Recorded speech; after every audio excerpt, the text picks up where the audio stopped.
नमस्कार प्रेक्षकांनो, स्वागत आहे तुमचं अश्विनीज मधुरवाणी या चॅनलवरती. आणि हो, प्रेक्षकांनो, आपल्या चॅनलवर नवीन असाल तर चॅनलला आत्ताच सबस्क्राईब करा, कारण ठरलं तर मग या मालिकेचे न्यू अपडेट्स जे आहे ते नेहमी आपण जाणून घेत असतो. चला तर मग सुरुवात करूयात आजच्या व्हिडिओला. तर प्रेक्षकांनो, आपण कालच्या व्हिडिओमध्ये पाहिलं की अर्जुन हा सायलीच्या प्रश्नांचे उत्तरं न देता टाळाटाळ करतो आणि त्यामुळे सायली रुसून बाहेर आलेली असते. आजच्या व्हिडिओमध्ये आपण पाहतोय की अर्जुन हा सायलीला मनवण्याचा प्रयत्न करतो, परंतु सायलीचा रुसवा काही जायला तयारच नसतो. मग त्यावेळेस अर्जुन एक गाणं लावतं. तो गाणं म्हणजे चाफा बोले ना चाफा चाले ना. हे गाणं लावल्यानंतर देखील सायलीचा रुसवा काही जायला तयार नसतो आणि मग ती लगेच गाणं चेंज करते. तर परत अजून दुसरं गाणं लागतं, ते म्हणजे का रे दुरावा का रे अबोला, अपराध माझा असा काय झाला, हे गाणं लागतं. तरी देखील मग सायलीचा मूड काही ठीक व्हायला तयार नसतो. मग परत अर्जुन गाणं चेंज करतो. तर ए ना पुन्हा ए ना पुन्हा हे गाणं लागतं. मग यावेळेस त्या गाण्याच्या कडव्यामध्ये असं असतं की आकाश भरे ए ना पुन्हा, म्हणजे मग लगेच इकडे अर्जुन हा गाणं गुणगुणायला लागतो आणि मग तो सायलीला म्हणतो, बायको आकाश भरे ए ना पुन्हा, म्हणजे आकाश एवढं, आकाश तर एवढं मोठं कसं काय कोणी येऊ शकतं. मग त्यावेळेस सायलीचा रुसवा हा याचे हे बालिशपणा पाहून, याचे चाळे पाहून मग रुसवा जातो आणि सायली म्हणते की आहो ते तसं नसतं, आकाश भरे ए ना म्हणजे तू संपूर्ण माझ्याकडे ये, तू पूर्ण माझी होऊन जा, असा या गाण्याचा अर्थ आहे. आणि मग अर्जुन म्हणतो की बायको तू ते गाणं थोडंसं गाऊन दाखव ना. मग असं म्हटल्यानंतर सायली ते गाणं गाते आणि परत दोघेजण एकत्र ए ना पुन्हा हे असं गाणं गायला सुरुवात करतात. दोघेही ते गाणं गुणगुणायला लागतात.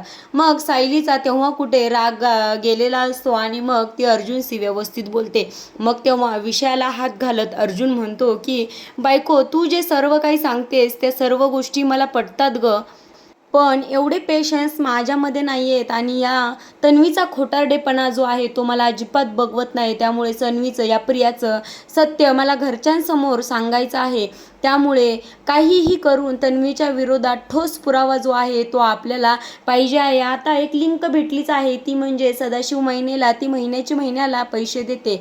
आता इकडे दुसरीकडे प्रेक्षकांनो, तुम्ही पाहत असाल की पूर्णाजी आणि कल्पना, प्रताप हे सगळेजण गप्पा मारतात आणि पूर्णाजी ही तन्वीची कशी खातिरदारी केली आणि तन्वीला कशी शिक्षा दिली हे पूर्णाजी इकडं हसून हसून सांगत होते. आणि ती म्हणत होती, पूर्णाजी म्हणत होती की खरंच तन्वीचा चेहरा पाहण्यासारखा झाला होता आणि तिची जाण्याची गडबड चालू होती, पण तरी देखील मी माझी कॉफी संपूस्तवर मी तिला तिथेच बसवून घेतलं.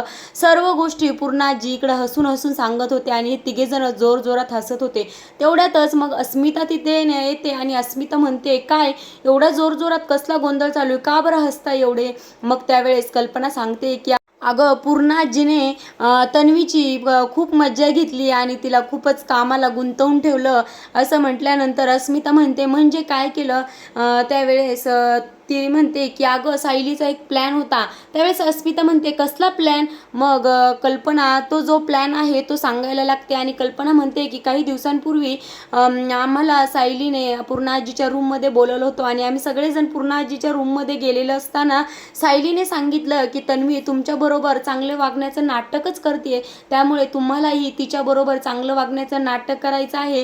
की ती आजपर्यंत तुम्ही तिच्यावर विश्वास ठेवून चूक केली, आज पहिल्यांदा तिला असं वाटलं पाहिजे की घरातली सर्व माणसांचा माझ्यावर विश्वास बसला आहे, असा तिचा विश्वास या गोष्टींवर बसायला पाहिजे, असं सायलीने प्लॅन केलेला असतो. आणि सायली म्हणते की तुम्ही सर्वजण तिच्याशी अतिशय व्यवस्थित वागायचं, ती जसं तुमच्याशी गोड वागण्याचं नाटक करते त्याच पद्धतीने तुम्ही देखील तिच्याशी गोड गोड बोलण्याचं नाटक करायचं आहे.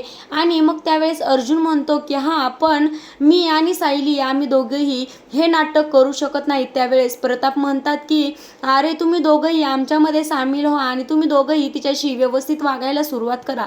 त्यावेळेस सायली म्हणते की नाही, बाबा आम्ही दोघं नाही तिच्याशी व्यवस्थित वागू शकत, कारण या गोष्टी तन्वीला पचणारच नाहीत आणि मग त्यावेळेस तिचा विश्वास आपल्या सगळ्यांवरच बसणार नाही की ती म्हणेल की हे दोघं माझ्याशी चांगले वागतायत म्हणजे यामागे यांचा काहीतरी स्वार्थ आहे, असा विश्वास तिचा बसेल. आणि त्यामुळे तुम्ही सगळे तिच्याशी चांगलं वागण्याचं नाटक करा. आणि तेव्हा अर्जुन म्हणतो की तुम्ही चांगलं वागण्याचं नाटक करताय आणि आम्ही तुम्हाला ओरडू की तुम्ही तिच्याशी का चांगलं वागताय.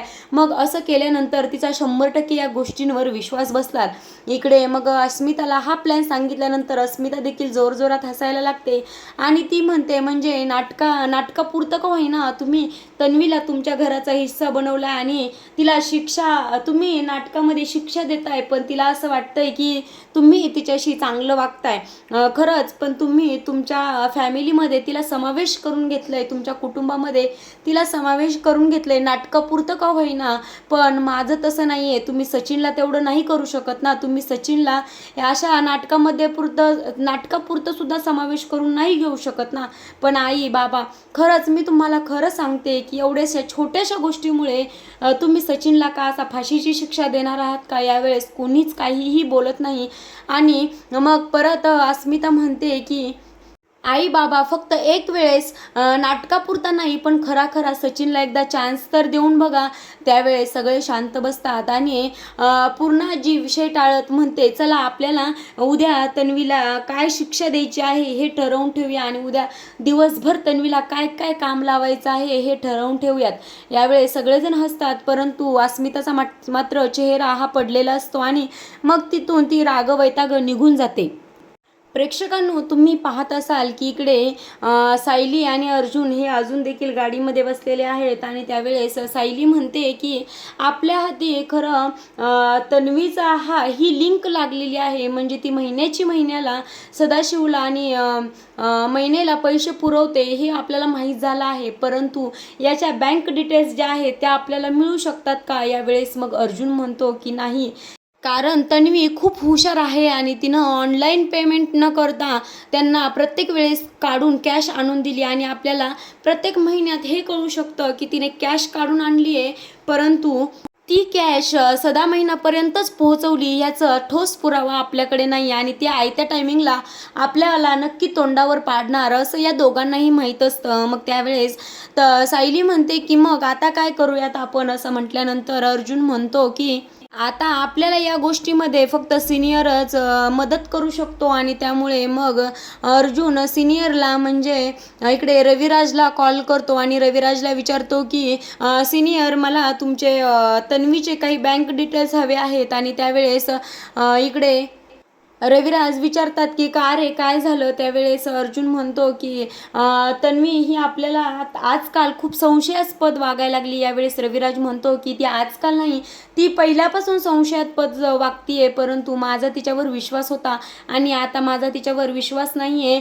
त्यामुळे तुला बँक डिटेल्स ज्या पाहिजे आहेत त्या मी नक्की तुला मिळवून देतो. आणि मग त्यावेळेस रविराज म्हणतो की ठीक आहे, मी त्या मॅनेजरला कॉल करून तुम्हा दोघांना तिचे सर्व काही डिटेल्स देण्यासाठी सांगतो. आता इकडे सुमन जी आहे ती इकडे फक्त तिच्या रूममध्ये मिरवत असते आणि त्यावेळेस त्या रूममध्ये आल्यावर तिला सर्व काही जुनं आठवतं, म्हणजे नागराज तिच्याबरोबर कसं वागत होता, तिला मारलेलं वगैरे सर्व गोष्टी आठवतात आणि ती जोरजोरात रडायला लागते. मग तेवढ्यातच प्रतिमा जी आहे ती तिथे येते आणि प्रतिमा म्हणते की काय ग सुमन काय झालं, काय का रडतीयस. त्यावेळेस सुमन म्हणते की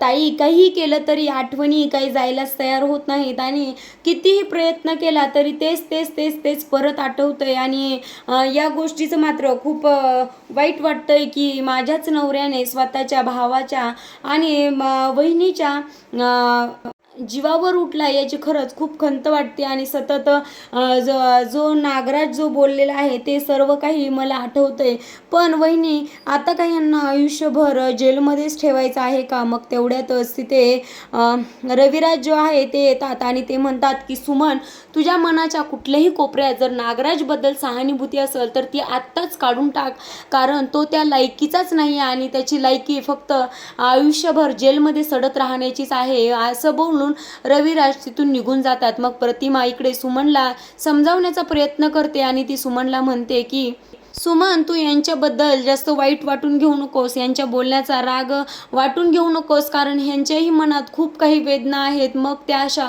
रागांमध्ये बाहेर पडतात. असं म्हटल्यावर सुमन म्हणते, पण वहिनी त्यांना किती दिवस जेलमध्ये राहायला लागल? तर त्यावेळेस प्रतिमा काहीही बोलत नाही आणि या दोघींची मग इकडे नागराजबद्दल चर्चा चालू असते. तर प्रेक्षकांनो, तुम्ही पाहत असाल इकडे अर्जुन सायली हे प्रियाच्या बँक मॅनेजरला भेटण्यासाठी आलेले आहेत आणि तिची डिटेल्स मिळवण्यासाठी ते बँकेत आलेले आहेत. त्यावेळेस ते बँक मॅनेजर जे आहेत ते सांगतात की आत्ताच रविराज किल्लेदार यांचा कॉल येऊन गेला आणि त्यांनी तुम्हाला प्रिया सुभेदार यांचीच बँक डिटेल्स देण्यासाठी सांगितले आहेत, बरोबर ना? मग यावेळेस अर्जुन म्हणतो की हो, प्रिया सुभेदार हिचेच आम्हाला बँक डिटेल्स हवे आहेत. मग त्यावेळेस तो मॅनेजर जो आहे तो सगळे डिटेल्स त्यांना दाखवतो आणि हे सर्वजण डिटेल्स बघतात. त्यावेळेस सायली म्हणते की प्रत्येक महिन्यात 20,000 हे ट्रान्सफर झालेले दिसत आहेत, काढलेले दिसत आहेत, परंतु हे कोणाला दिले हे आपण काही शोध लावून घेऊ शकत नाही, कारण पैसे फक्त काढलेले ट्रान्झॅक्शन आहे. असं म्हटल्यानंतर मग अर्जुन म्हणतो की बरं ठीक आहे, याची प्रिंट आम्हाला तुम्ही काढून देऊ शकता का? मग यावेळेस तो मॅनेजर जो आहे तो त्यांना त्याची प्रिंट काढून देतो. आता इकडे तन्वी जी आहे ती मैनाशी कॉलवर बोलत असते आणि त्यावेळेस ती मैनाला म्हणते की तुमची काही गरज होती का? तिला व्याजाने कर्जाने वगैरे पैसे दिलेत हे सांगायची, काही सांगायचंच नव्हतं ना तिला? तिनं जर इथून पुढे तुम्हाला जेवलात का जरी विचारलं तरीही त्याचं उत्तर द्यायचं नाही आणि तिला काहीही सांगायचं नाही. मग तुम्ही सांगितलंच का की ती आम्हाला कर्ज देते? यांचा या गोष्टीवर विश्वासच बसणार नाही. सायलीला काही पटण्यासारखी तरी गोष्ट तू सांगायचीस. यावेळेस मग इकडे मैना म्हणते की अगं ती पोरगी एवढं डोकं खात होती, प्रश्नावर प्रश्न विचारत होती आणि बाई मला त्यावेळेस काही सुधारलं नाही. जे मला तोंडाला आलं ते मी फटाफटा बोलून गेले आणि ती एवढे प्रश्न विचारत होते की मी अगदी गोंधळून गेले होते, असं मैना इकडे तन्वीला सांगत असते. मग तन्वी त्यावेळेस फोन कट करते आणि मनातल्या मनातच विचार करायला लागते की एके दिवशी अर्जुन माझा पाठलाग करत माझ्या मागोमाग आला होता आणि आता आज सायली माझा पाठलाग करत माझ्या मागोमाग आलो होते, म्हणजे यांच्या डोक्यात कसला प्लॅन शिजतोय, नेमकं काय शिजतंय असा विचार इकडे तन्वी करत असते आणि ती म्हणते की यांच्या डोक्यात काहीतरी जबरदस्त शिजत असणार आहे, याचा शोध मला घेतलाच पाहिजे असा विचार तन्वी करते. त्यावेळेस तिथे ती बसलेली असतात, तेवढ्यातच तिथे अश्विन हा येतो आणि अश्विनचा चेहरा अतिशय पडलेला असतो, खूप टेन्शनमध्ये ते दिसतो आणि त्यावेळेस मग तन्वी उठते आणि त्याला विचारते काय झालं अश्विन, बरं वाटत नाही आहे का? तुझा मूड जरा ठीक दिसत नाही आहे. त्यावेळेस अश्विन म्हणतो की काहीच न बोलता तो तिच्याकडे रागाने बघतो आणि मग तन्वीला वाटतं की इकडे सायलीने आणि अर्जुन याचे कान भरून दिलेले असणार. त्यावेळेस ती म्हणते तुला काही कळाले का? यावेळेस अश्विन म्हणतो हो, सगळं कळालंय मला, किती वाईट असते ना गरीब परिस्थिती. मग तिचा विश्वास बसतो आणि तिला वाटतं की हा दुसऱ्याच कुठल्या तरी गोष्टींबद्दल बोलतोय. मग ती म्हणते की म्हणजे काय झालं? यावेळेस अश्विन म्हणतो की अरे आज हॉस्पिटलमध्ये एक माणूस माझ्या बॅगमधले पैसे चोरत होता आणि मी त्याला पकडलं. त्यावेळेस तो मला म्हटला की मला पैशांची खरंच खूप गरज आहे आणि माझा मुलगा ॲडमिट आहे आणि त्याच्या उपचारासाठी मला पैसे लागणार आहेत. खरंच त्या माणसावर रागवावं की त्याला सहानुभूती द्यावी याच काही गोष्टी मला समजत नव्हत्या की त्याला समजून घ्यावं. यावेळेस तन्वी म्हणते की काही नाही अश्विन, तशा माणसांना तू समजून घ्यायला पाहिजेस. खरंच काही दिवस झाले मीही काही लोकांना खूप मदत करते, गरीब लोकांना, रस्त्यावर राहणाऱ्या लोकांना मी मदत करते. यावेळेस अश्विन म्हणतो की म्हणजे कसली मदत करतेस तन्वी तू? यावेळेस तन्वी म्हणजेच प्रिया सांगते की वेळ आल्यावर तुला कळेलच. आणि आता तिच्या मनात एक प्लॅन शिजतो की मी ज्यावेळेस अर्जुन आणि सायली हे सांगतील की सदा महिन्याला हिने पैसे दिलेत, मग त्यावेळेस मी लगेच सांगेल की मी गरीब लोकांची मदत करते, असं तिनं अश्विनच्या मनात भरवलेलं असतं. आता इकडे यांचा नाश्ता टायमिंग चालू असतो आणि ते अस्मिता, सचिन, पूर्णाजी हे सर्वजण नाश्ता करत असतात. त्यावेळेस सचिन आणि अस्मिता जे जेवत असतात तेव्हा कल्पना अस्मिताला विचारते की तुला काही देऊ का, तुला सातळ आवडते, तुला वाढू का, असं काही विचारल्यावर लगेच अस्मिता म्हणते की मम्मा मी एकटीच जेवत नाही, सचिन देखील इथे आहे, त्याला काही विचार वगैरे काय हवंय नकोय विचार ना. मग त्यावेळेसच लगेच पूर्णाजी म्हणते की तुझ्या नवऱ्याच्या आवडीनिवडी तुला माहीत असायला पाहिजेत अस्मिता, तुला माहीतच असतील ना, मग तू विचार त्याला आणि मग आम्हाला सांग, आम्ही देतो की आणून. असं म्हटल्यानंतर मग लगेच अस्मिता विचारते की सचिन तुला काही पाहिजे आहे का? त्यावेळेस तो म्हणतो नाही नको, मला काहीच नको आहे. आणि असं तो ताटाहून उठून जातो. मग त्यावेळेस लगेच अस्मिता चिडून म्हणते की झालं समाधान तुमचं, त्याच्याशी कोणीही व्यवस्थित वागत नाही, त्या असं वागून तुमचं समाधान झालं असेल, तुम्हाला आता सुख मिळालं असेल, असं ती सर्वांना टोमण्याने बोलायला लागते. मग त्यावेळेस पूर्णाजी म्हणते की भरलेल्या ताटाहून उठवून जाणं ही खूप मोठी चूक आहे अस्मिता. असं म्हटल्यानंतर अस्मितेला देखील वाईट वाटतं, सचिन भरलेल्या ताटाहून उठून जायला नको होतं असं वाटतं. आणि मग त्यावेळेस कल्पना म्हणते की प्रेक्षकांनो, आता अर्जुन सायली हे बँकेमध्ये जाऊन आल्यानंतर अर्जुन म्हणतो की ही गोष्ट तिला आत्तापर्यंत कळली असेल, कारण सदा महिन्यानं तन्वीला फोन करून सांगितलं देखील असेल की सायली माझ्याकडे येऊन गेली आणि ती खूप चौकशी करत होती, त्यामुळे तिला या गोष्टीची दाद लागली असेल.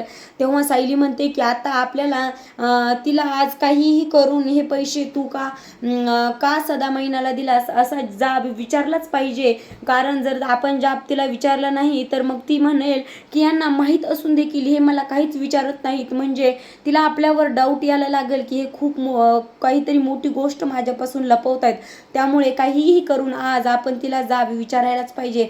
असं म्हणून हे दोघे जण गाडीतून खाली उतरतात आणि बाहेर बघतात तर सगळे सुभेदारांच्या घराकडे भरपूर गरीब लोक जे आहेत ती आतमध्ये जाताना दिसतात. आणि मग त्यावेळेस अर्जुन सायली विचार करतात की ही सगळी लोक आपल्या घराकडे का जात आहेत. मग ते उतरून गेटमधून आत जातात, तेव्हा आतमध्ये पाहतात तर काय अश्विन आणि तन्वी हे दोघं जण त्या लोकांशी बोलत असतात. आणि त्यावेळेस तन्वी म्हणते की हे बघा, गेले 4-5 महिने मी तुम्हाला मदत करीत आली आहे.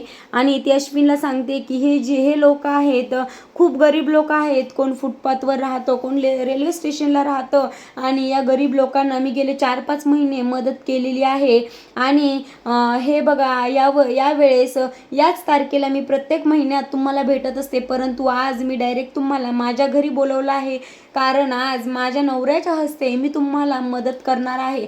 असं म्हटल्यानंतर इकडे सायली म्हणते की किती आव आणशील ग, किती खोटारडेपणा करशील, हे काहीही करायची गरज नाही. त्यावेळेस अश्विन सायलीला म्हणतो की वहिनी तू असं का बोलतीयस, ती मदत करते हेही तुम्हाला बघवत नाहीये का?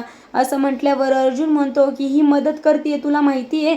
त्यावेळेस अश्विन म्हणतो की तुला खोटं वाटत असेल तर ये. आणि तो ते 4-5 माणसं जे आलेले असतात त्यांना विचारतो की काय हो दादा, तुम्हाला हीच तन्वी खूप काही दिवस झालं मदत करते का, खरंच मदत करते का? त्यावेळेस त्यातील एक माणूस म्हणतो की हो, यातही आम्हाला 4-5 महिने झालं पैशांची मदत करताय. त्यावेळेस एक लेडी जी असते ती म्हणते की ह्याताई आमच्यासाठी देवाच्या जागी आहेत, असं त्या प्रियाचं गुणगान गायला लागतात. आणि त्यावेळेस या दोघांना वाटतं की हिचा खोटारडेपणा अश्विनपासून लपवण्यासाठी ही सर्व काही गोष्टी करते. आणि आता हे दोघेही तिथून निघून जातात. सगळ्या लोकांना मदत करून झाल्यानंतर ते सगळे लोकही तिथून निघून जातात. मग प्रेक्षकांनो, आपण पुढच्या भागामध्ये पाहणार आहोत की सायली 2.0 चालू होणार. म्हणजेच सायलीच्या डोक्यामध्ये एक अशी कल्पना येते की ती त्या सर्व लोकांना घेऊन इकडे आतमध्ये येते आणि ती तन्वीला सगळ्या लोकांसाठी, गरिबांसाठी अन्नदान म्हणजे स्वतःच्या हाताने स्वयंपाक बनवून त्यांना वाढवण्यासाठी सांगते, त्यांना वाढण्यासाठी जेवण देण्यासाठी ती इकडं तन्वीला आग्रह करत असते. तर पुढच्या व्हिडिओमध्ये आपण पाहणार आहोत की स्वयंपाक बनवताना तन्वीची झालेली तारांबळ ही आपण पुढच्या भागात पाहणार आहोत. तर प्रेक्षकांनो, आजचा व्हिडिओ तुम्हाला आवडला असेल तर लाईक करा, आणि ठरलं तर मग या मालिकेचे न्यू अपडेट्स जाणून घेण्यासाठी आपल्या या चॅनलला सबस्क्राईब करायला विसरू नका.